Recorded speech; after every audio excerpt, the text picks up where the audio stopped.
Thank you for joining us here at New York City Jewelry Week 2021. The theme of this year's Jewelry Week, as many of you might already know, is the power of jewelry. Within that theme, for us at Jewelry Week and for our audience, is the impact jewelry has on the environment and our community. So with that, I'm very proud to present today's conversation. I won't reveal anything more about it. I will pass it instead to Amy Elliott, who is our host today. Amy is a contributing editor at one of the leading publications in the jewelry industry, actually the leading, JCK, and is also the author of the blog All That Glitters. So Amy, I pass it to you. Thank you so much for being here. Thank you, JB, and to the New York City Jewelry Week team. It's a pleasure to be here, and it is a great honor to have the opportunity to speak with these two gentlemen. I am here with Charlie Betts, Managing Director of SMO, and Jody Wainwright, the Director of Boodles. And to start, I thought I would let these gentlemen tell you about a little bit about their company and what they do there for context before we get into this conversation, which it has to do with the topic of gold. So I'm going to let you start, Charlie, please. Okay, sure, Amy. Well, I'm managing director of the Betts Group, which is probably the oldest refiner of precious metals in the UK, and we're also manufacturers of products for the jewelry industry. And as you introduced me, I'm also managing director of Single Mine Origin, which is a project we set up as a joint venture between the Betts Group and Hummingbird Resources, which is specifically looking at how gold can be sourced more responsibly and trying to drive engagement with sourcing and awareness of provenance across the jewelry industry. And I can go into a bit of a history of how that came about and why, but that's probably in for an intro, maybe. Yeah, let's hear from Jody, and then I will, back us up to really tee up this conversation. So let's hear from Jody. Thank you. Well, yes, I'm also in a family business, same as Charlie. Jody Wainwright's my name. I'm a director of Boodles. We've been a family business for 6 generations. I'm 6th. I think Charlie's business, disappointingly, might be slightly older. His brother gives me a bit of a ribbing about that, but we've been going for 223 years, so it's a good effort. And we have 9 shops, soon to be 10, predominantly in the United Kingdom, 1 in Ireland, yet to move to the United States, although I've spent plenty of time looking there. So we design in-house and we manufacture in-house. So the operation, we're retailers, but we have an in-house operation from start to finish, which will lead on to the gold, why that's particularly important to us. But that's a snapshot of the business.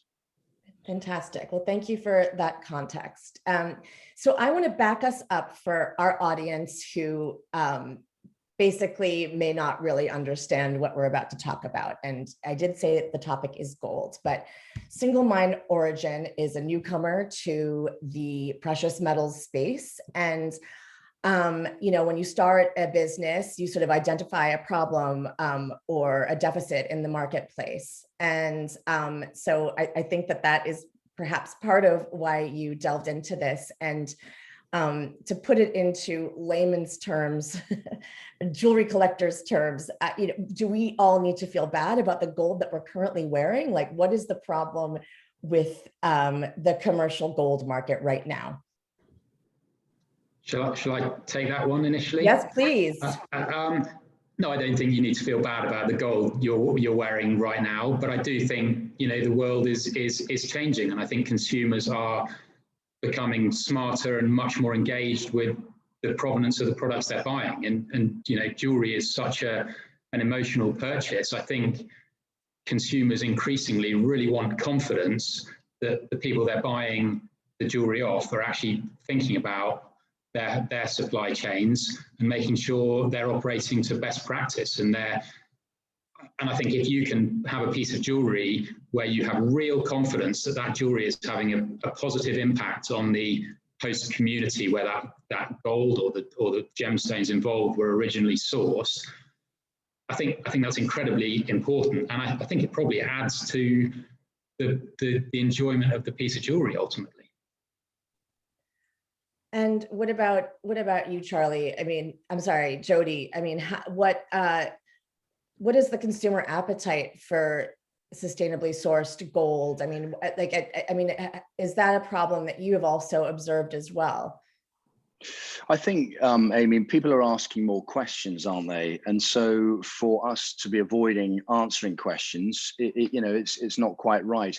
What I would say is at Boodles, it's about authenticity for us. And I mean, not just that we get our gold from an authentic source, which we have done, and we've always been interested in where our gold has been, well, I say sourced, it's been impossible to know until now, but how it's been handled and what the traceability and chain of custody is. But I think also, if we're going to do it, more importantly for me, if we're going to make a change of our gold supply, what we go into has to be authentic. And there are a number of, well, I'll answer your question in a moment, but a precursor to that is to say that we don't want to avoid Africa because there may be problems relating to the gold mining industry. And there are artisanal mining, people being abused, taken advantage of, children. I mean, we have a charitable venture in Sierra Leone which handles children or looks to help children and women affected by diamond mining in that part of the world. So what we always look to do is something that actually we're quite keen to have people ask more questions than just the first 2 or 3 when you're trying to give a plausible answer about gold. So it's in Africa, that's important to us, as opposed to being somewhere in the West, which avoids the possibility of conflict. We'd rather roll our sleeves up, put the money into that part of the world where it comes from, but at the same time, to you know, to do it well and do it properly. And we'll come on to why Charlie Betts's you know, stream of gold supply is important to us. But customers, you asked a question about what are we being asked. I think our customers and our average selling price is £10,000 on the way to $15,000 per piece. We sell items, to give you a bit of context about our customers, we might sell 6,000 pieces a year. Our customer is probably a British or American or otherwise customer who is in that top 1 or 2%. That's not by choice. We'd love to be all things to all people, but we have to focus. So it's high end. What does a high-end customer ask? Surprisingly little. So this hasn't come from a place of pressure. I think they assume often that we're doing the right thing. So for us to supply gold or include diamonds that are from a particular source isn't a prerequisite or isn't critical. It's just, it's more of a prerequisite. They assume that we're doing the best. Everything Charlie said a minute ago, they're assuming we're doing all of that. So there's not that many questions. We do have questions being asked. What is your gold supply? Where are your diamonds from? And we can give good answers on both of those by and large. Certainly with our gold, 100% we can say now. But I think it's more the second point. Still, the jewelry has to be beautiful. The design has to be there. We have to attract customers with what we're doing.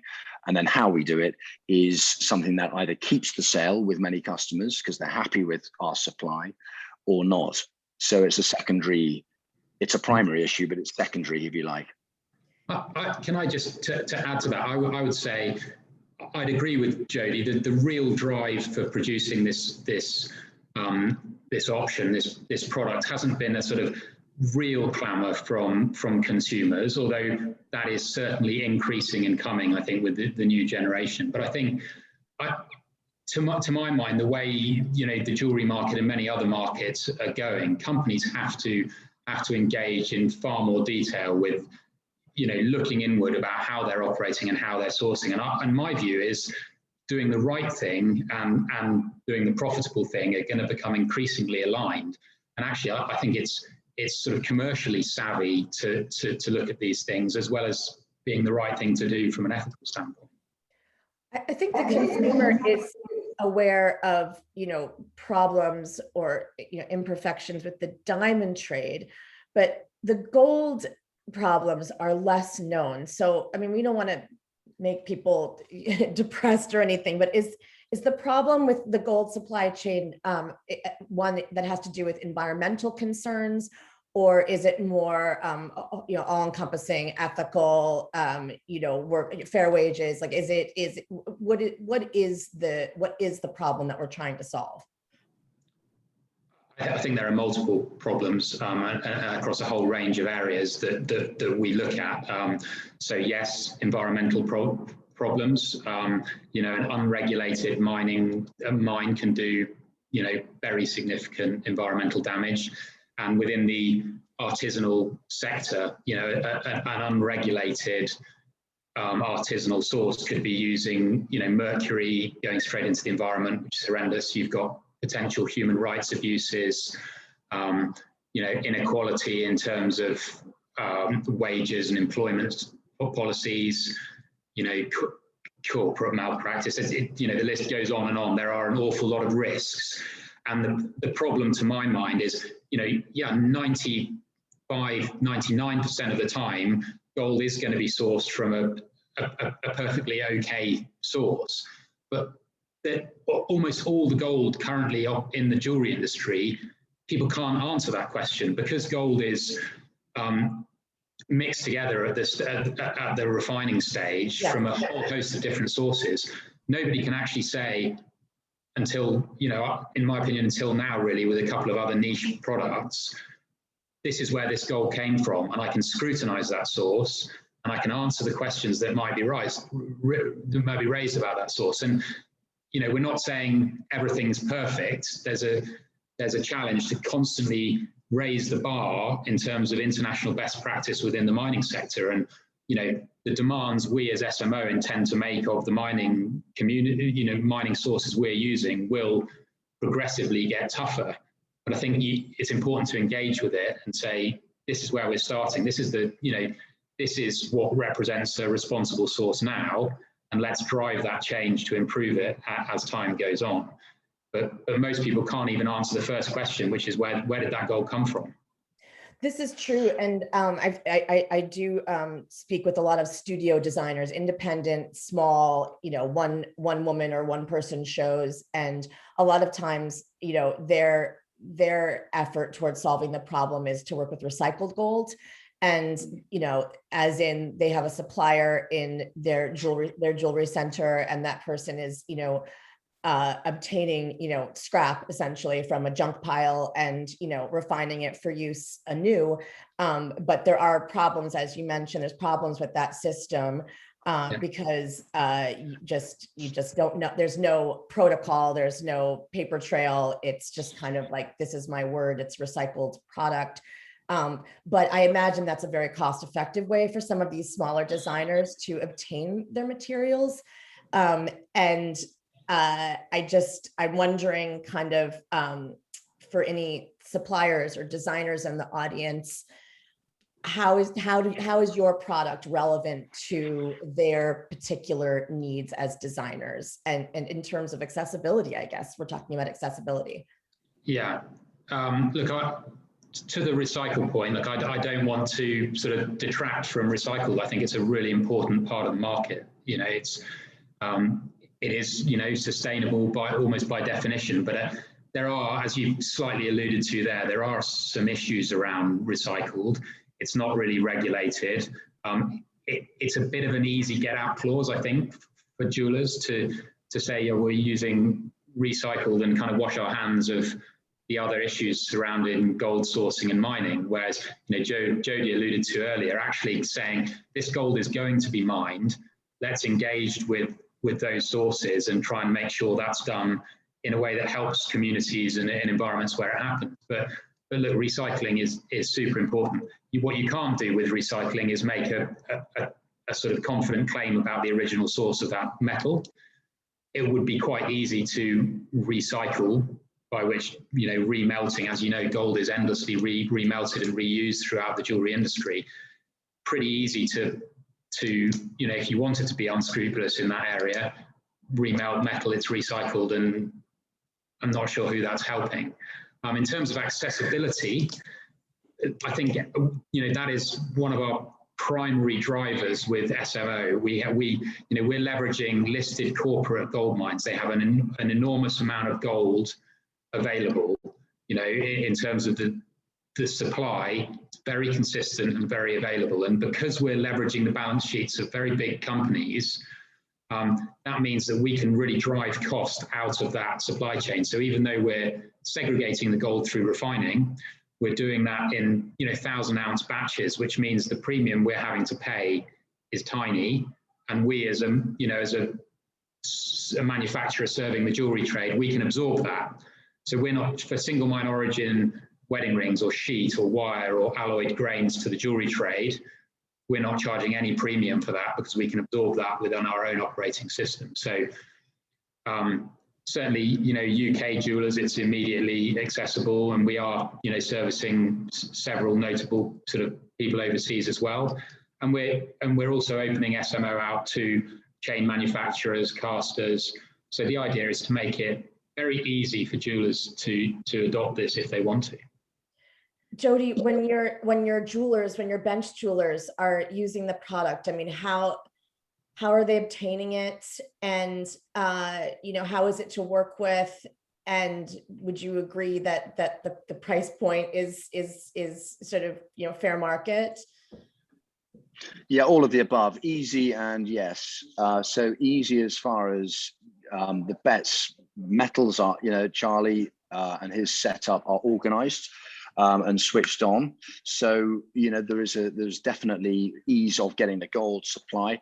Then the accountability for making sure that the gold is what comes back. We have everything hallmarked SMO, or increasingly, I should say, just started to hallmark with SMO. So here in the UK, there's the assay office, which is vouchers for what quality, what carat weight, or whether it's platinum. And on top of that, we have the SMO punch that goes on there.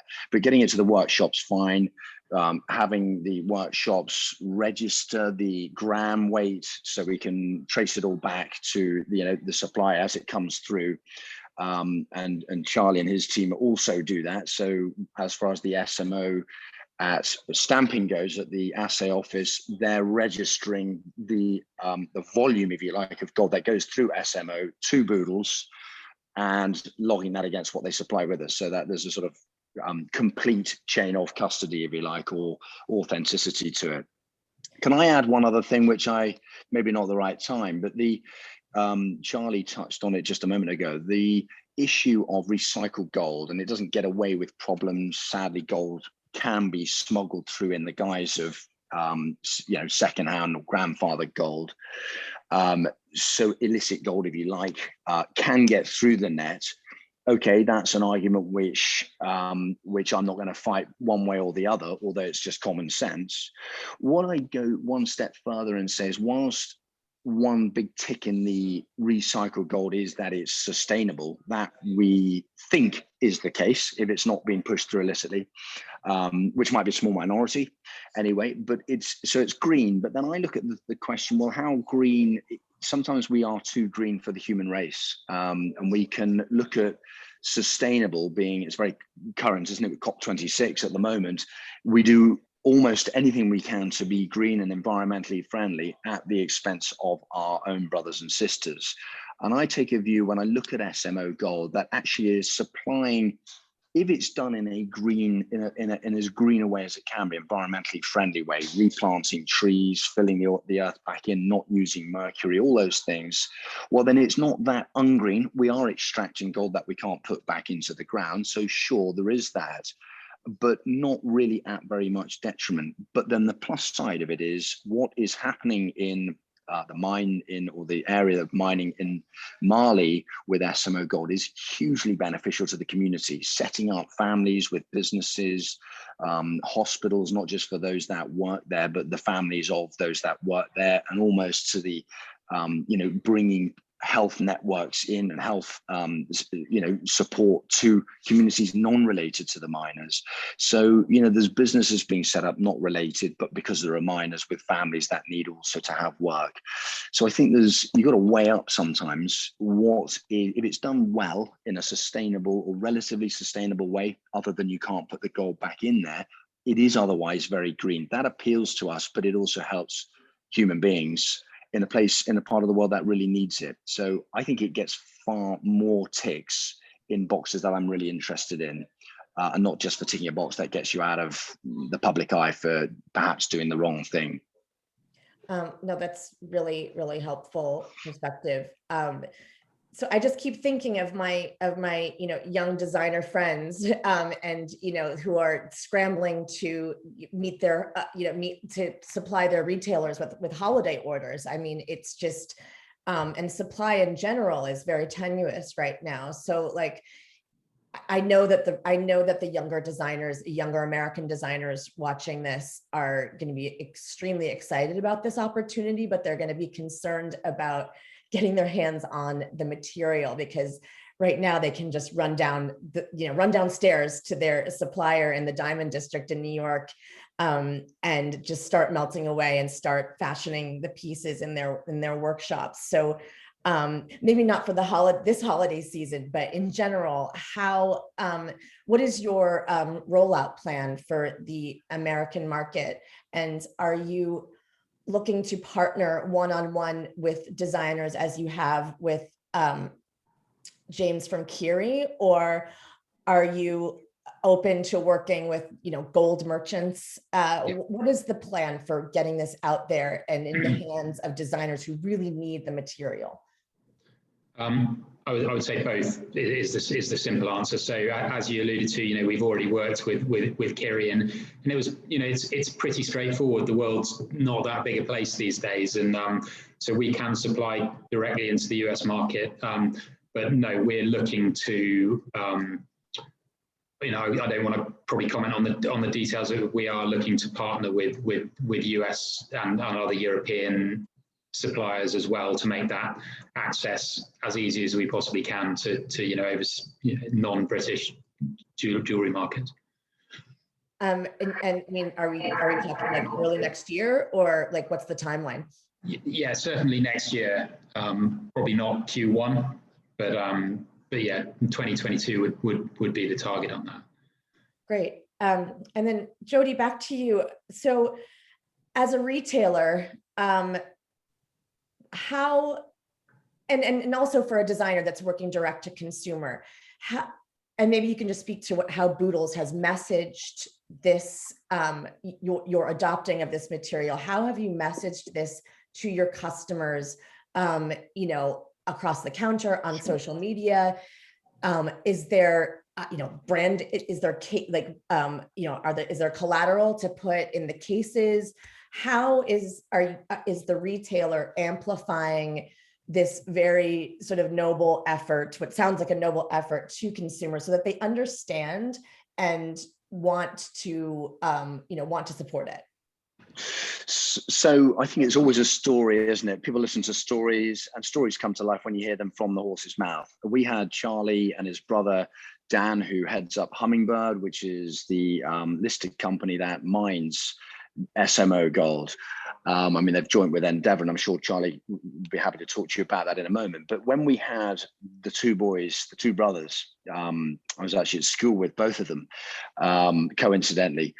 They came to share to our salespeople in London a while ago what, the detail of what goes on behind the scenes. What is SMO gold? Why? How does it benefit people? Some photographs going up, and that has really envisioned our teams with the credibility, the authenticity. So it's one thing for me to tell our teams who deal with our customers that SMO is a single mine origin, mine in Mali, and they do this, that, and the other. But actually to see photos of dam bets at the mine with people that are doing the mining, videos. So we've incorporated, there's two things. One is, I'm sure they would do more training to let the salesperson who's dealing with the customer really know about it. I'm sure on their website they can get some of that, but what we have done is put a lot of that on our own social media platforms. So training, we've done little snippets of me talking about SMO gold, which we've put to the public. All of our documentation now talks about SMO gold. So on evaluation for any Boodles piece of jewelry, if it's in gold as opposed to platinum, it has SMO gold, and that's quite front and center in the description. So in terms of valuations moving forward, as well as the receipt or the sales docket that it goes with, it's all listed as SMO gold. We've talked about the hallmarking, putting the SMO punch on jewelry.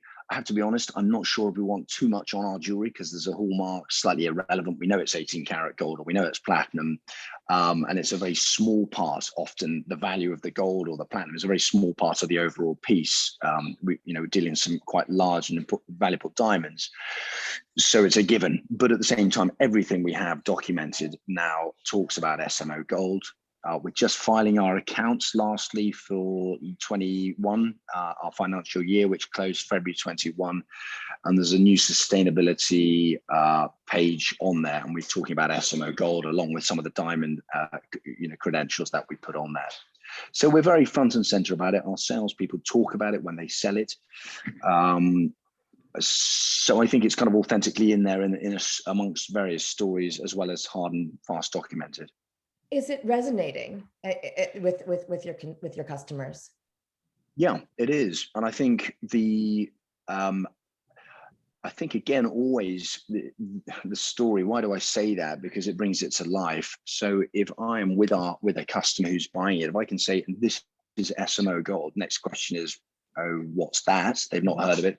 Single mine origin. It's gold which is supplied from one mine in Mali. That is an opener to a whole host of questions that customers in this day and age have got. And so, we don't want to brainwash people or bore people. No offense, Charlie. Not everybody wants to know the ins and outs. We know we're doing it. Many customers, though, to answer your question, Amy, many customers are interested. And as Charlie referenced a minute ago, the next generation of our customers, those in their 30s, or perhaps like Charlie and I in their 40s, they're becoming interested, but they will definitely be interested in it. And so it depends who we talk to as to how many questions we get, but all people are interested these days in what is it, particularly in a piece of jewelry that is going to be in their family forever. We talk about the last 9 inches of a diamond's life. Well, the last 9 inches of gold's life, at the end of the day, it's between us. And I'm sitting at one of our desks, which is about 9 inches between me and the customer. It ends its journey there. Diamonds, whenever that diamond was mined, or whenever the gold was mined, it's moved a lot. It's been around the world. There's gold. It might have been smelted. It's moved here, there. It's been through the workshop, but it ends its journey in a family that buys it, which keeps it, and the family keeps it for generations. So I think increasingly the romance, the excitement behind this is good news. It should be good news if it's going to be in their family for forever and ever, which is what we're all about. And Charlie, is your hope that the more partners that come on board, that they will message this, and will you be furnishing them with content to put on their platforms? Like, is that something that you're doing to support your partners? Yeah, absolutely. We want people to reference it and talk about it. We'd like single mine origin to become somewhat of an industry standard for known provenance, responsibly sourced metal. So we're it's still fairly early days for us as a project. Boodles were very early adopters of it, and all credit to them for taking that step. But yeah, we'll certainly be providing a lot of collateral, but it's also, I suppose I haven't really gone into any detail about the mining partners and how that element of this works, but so we've partnered with Hummingbird Resources, Yanfolila mine in Mali, and also Endeavour's Ity mine in Côte d'Ivoire, and Endeavour a top 10 global gold miner. And the reason, we're using those two sources is because I think they both demonstrate international best practice in a whole host of areas, and we're not making that claim that they're a responsible source. We're using the fact that they're both signed up to the World Gold Council's responsible gold mining principles. They're both externally audited to those principles, and so there's very clear transparency both about what they're doing and the supply chain. But importantly, I think for the mining companies that we're working with, what they want is oxygen to that the jewelry industry can provide, highlighting where they are taking responsible choices in terms of their corporate and social responsibility. They'd like people to talk about it. And I think within the mining industry, that's not always that easy. Whereas if jewelry brands start talking about the source of their gold and start highlighting some of the community projects, going on around a really well-run mine, that's phenomenal for mining businesses. And so they're very happy to work with us and provide information, sales collateral, footage that jewelers can use, because it's a virtuous circle. And so I was going to ask, so you mentioned there's a mine in Malawi, there's one in Cote d'Ivoire.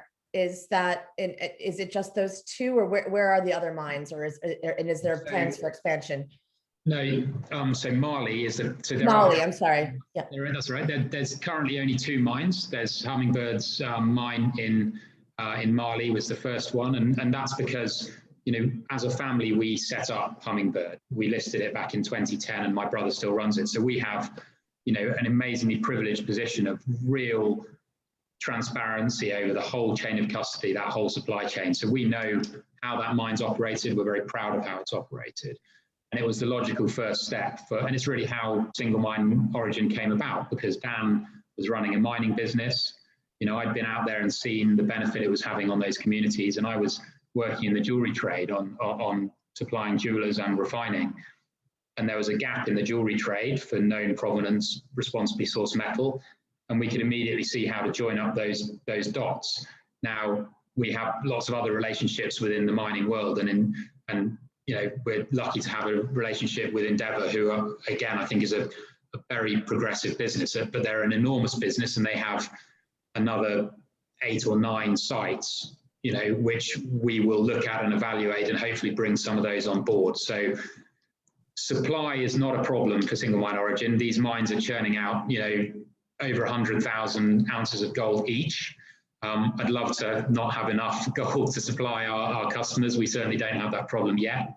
But I think we can find other mines that are conforming to those international best practice principles quite quickly. And really, it's not going to be difficult to get mining businesses to sign those mines up, because it's a great shop window for them to highlight some of the work they're doing.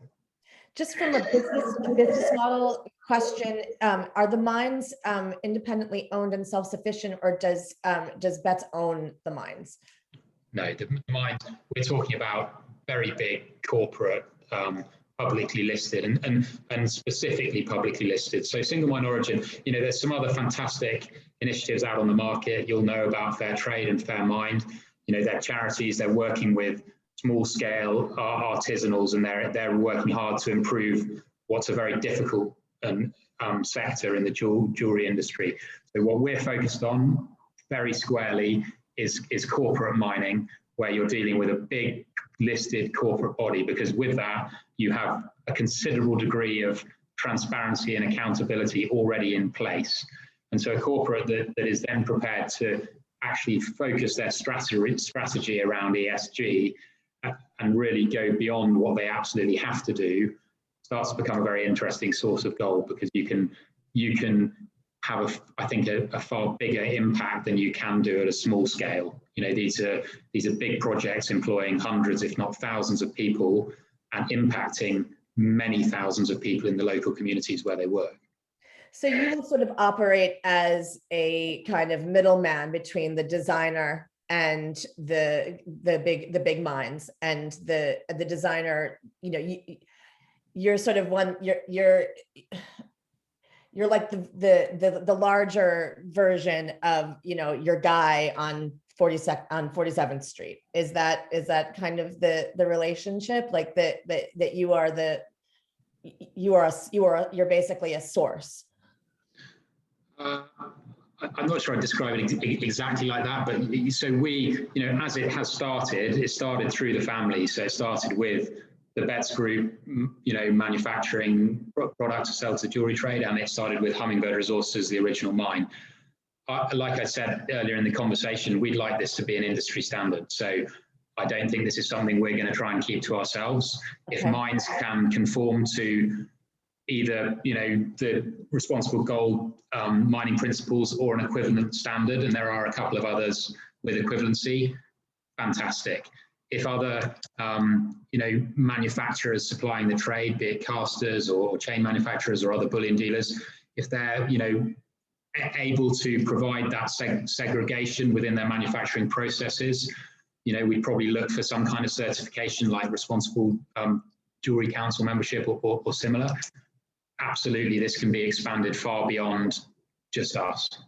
Got it. And then do you have like a list of criteria that a mine must meet in order to receive your seal of approval? So we're squarely basing that around the World Gold Council's responsible. Got it. But yeah, the responsible gold mining principles. But they are, that's a document your listeners can have a look at that. It's pretty well thought out. It's developed looking at the whole industry. It looks at corporate governance. It looks at employment practice, health and safety, community engagement, environmental. I think there's sort of 59 or so principles within there, and there's a process. Mines have to do a gap analysis. They have to be externally audited to a point, and then that's they'll be continually held to that standard, and that standard itself will develop. So, for example, COP26 is all in our heads at the moment, and those World Gold Council members have signed up to carbon neutrality by 2050, and I know that Endeavour has signed up to reduce its carbon footprint by 30% by 2030. So they're trying to be progressive, and they're trying to engage with these principles that I think modern consumers are increasingly engaging with. Okay. And Jody, just a question for you. I mean, if SMO penetrates the market, and I mean, what could it, if let's say it trickles down to like the high street jeweler, I mean, does that dilute the value for you? I mean, is that, as a luxury jeweler, if we can get this product into the hands of a high street jeweler, like in the States, we have Signet, we've got K's, Zales. I mean, would that be a problem for you? No, it's not a problem. I mean, we sell our brand on the back of our brand, and as I said a minute ago, it's a secondary point for us. And as a given, Boodles are going to be doing the right thing, but actually we really are doing the right thing. And so if other people do get into this, they will also be doing the right thing, and it's great. We're not building our business around it, but we are certainly wanting our jewelry to be built using it. So gold is gold is gold. It's the same, it's the same thing. And I think if other people are using it, it's great. It's a bit of a nice thing about being in there first. It's nice to be exclusive, isn't it? But actually, it would be completely hypocritical, I think, to be doing this and not wanting others to do it, because we're doing it for all the right reasons. So everybody should be doing it. Great. Yeah. Cool. So I think we're close to wrapping up. Is there anything that I haven't asked that you want to address, Charlie? I want to make sure everyone really understands, particularly the trade people, the jewelry trade who's watching this. I think they're going to be really excited about the opportunity. So is there anything I've missed as far as how do they get on board? How do they get the product? No, I think you've covered it well. I mean, I think that the two key points about single mine origin are that it's of a known origin, as the name kind of suggests. That chain of custody is robust. It can be externally scrutinized. We have the likes of Bureau Veritas going into the LBMA refiner to ensure that gold is not mixed with any other gold, and then that it's a responsible source. And again, we're not the judge of that. That's externally audited around the RGMPs. So I think, that's the understanding of what SMO is. And, if you look on the singlemineorigin.com website, you can see who the partners are, where it can be sourced. That's going to be probably quite quickly developing to have more and more options. And the other thing the point I'd like to make is we went into this not wanting to sort of displace this.